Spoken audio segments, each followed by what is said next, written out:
नमस्कार दोस्तों, आप सभी का स्वागत है हमारे YouTube channel the story loom में। आज हम आपको इस सीरीज की 8वीं कहानी सुनाने जा रहे हैं, जिसका शीर्षक है जय और विजय। ब्रह्मा के 4 पुत्र अपने पिता के शिल्प की प्रशंसा करते ब्रह्मांड में घूम रहे थे। वे शिव के आगे नतमस्तक हुए। उन्होंने सप्तऋषि से वार्ता की और प्रत्येक क्षेत्र में उपलब्ध ज्ञान को आत्मसात किया। सभी लोकों में घूमते हुए चारों कुमार विष्णु के निवास और मुवित के धाम वैकुंठ लोक के द्वार पर पहुंच गए। 6 द्वार पार करने के बाद वे 7वें को पार करने ही वाले थे कि उन्हें 2 लोगों की आवाज सुनाई दी। रुको! 2 जोड़ी भुजाएं उनका मार्ग रोक रही थीं। 2 प्राणी उन्हें घूर रहे थे। हमें प्रवेश करने से रोकने वाले तुम कौन हो? ब्रह्मा के पुत्रों ने पूछा। हम वैकुंठ के द्वारपाल हैं। चतुरसन ने उन्हें पार करने का प्रयास किया, किंतु सफलता नहीं मिली। उनका मार्ग रोककर खड़े दोनों द्वारपाल इस बात से अनभिज्ञ थे कि उन प्रबुद्ध मुनि कुमारों को ब्रह्मा ने सदैव बालवत रहने का आशीर्वाद दिया हुआ था। तुम वैकुंठ में यूं ही टहल नहीं सकते।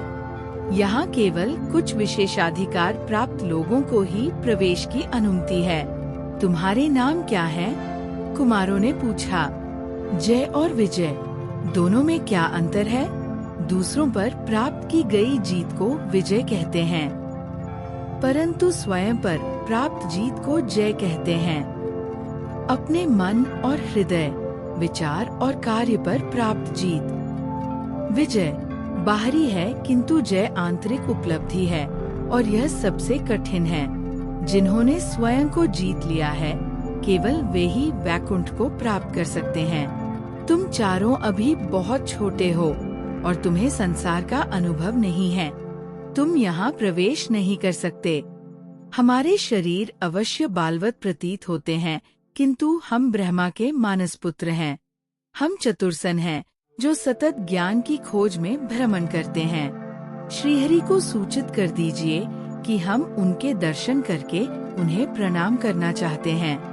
परंतु जय और विजय ने उन पर विश्वास नहीं किया और यही कहा कि विष्णु आराम कर रहे थे।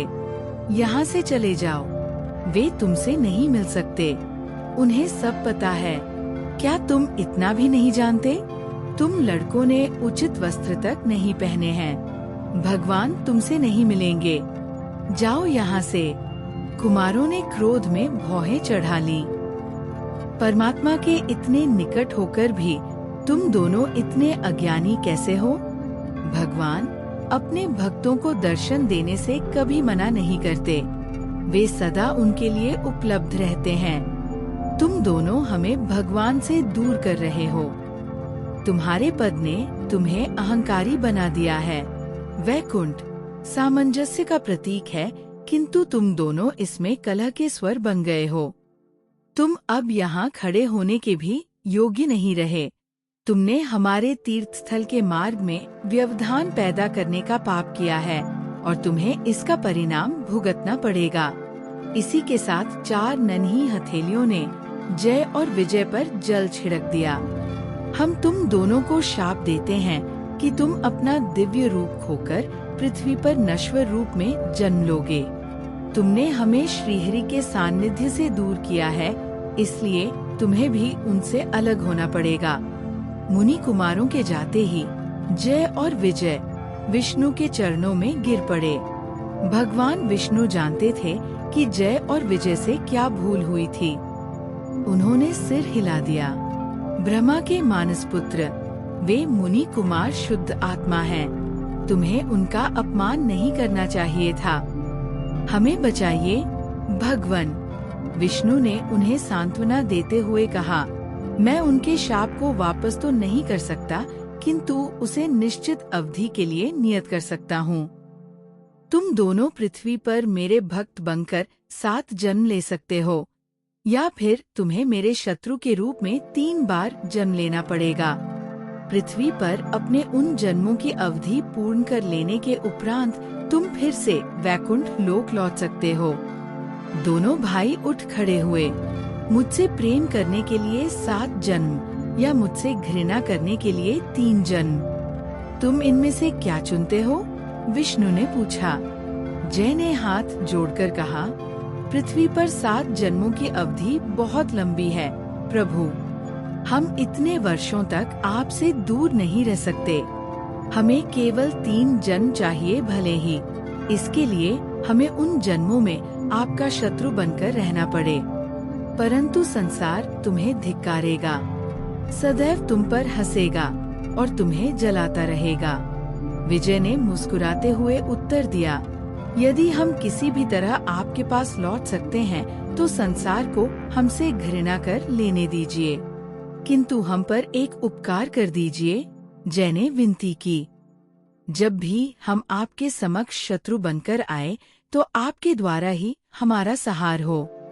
हमारे तीनों नश्वर जन्मों में आप अपने हाथों से हमारा उद्धार करें, जिससे हम फिर से वैकुंठ में प्रवेश कर सकें। विष्णु ने सिर हिलाया। तथास्तु, ऐसा ही होगा। दोनों भाइयों के जाते ही विष्णु ने उनके भविष्य पर दृष्टि डाली। उन्होंने पृथ्वी पर शत्रु रूप में जय और विजय के 3 जन्म देखे। सतयुग में वे हिरण्याक्ष और हिरण्यकशिपु नामक भाइयों के रूप में जन्म लेंगे। त्रेता युग में वे रावण और कुंभकर्ण होंगे और द्वापर युग में वे शिशुपाल और दंतवक्र नाम के चचेरे भाइयों के रूप में जन्म लेंगे। प्रत्येक जन्म में उनका वध विष्णु के द्वारा ही होगा। विष्णु ने आंखें मूंद ली। शरीर खोकर आत्मा को प्राप्त करने हेतु 3 जन्म। ये समझने के लिए कि जय विजय मात्र शब्द नहीं हैं, परिभाषित करने हेतु पद नहीं हैं और न ही आडंबर के लिए नाम मात्र हैं। उन दोनों को 3 जन्म लेने थे। वे एक उद्देश्य की पूर्ति हेतु किए जाने वाला प्रयास थे। अगर वीडियो अच्छी लगी हो तो लाइक एंड कमेंट जरूर करें और हमारे YouTube channel the story loom को सब्सक्राइब कीजिए।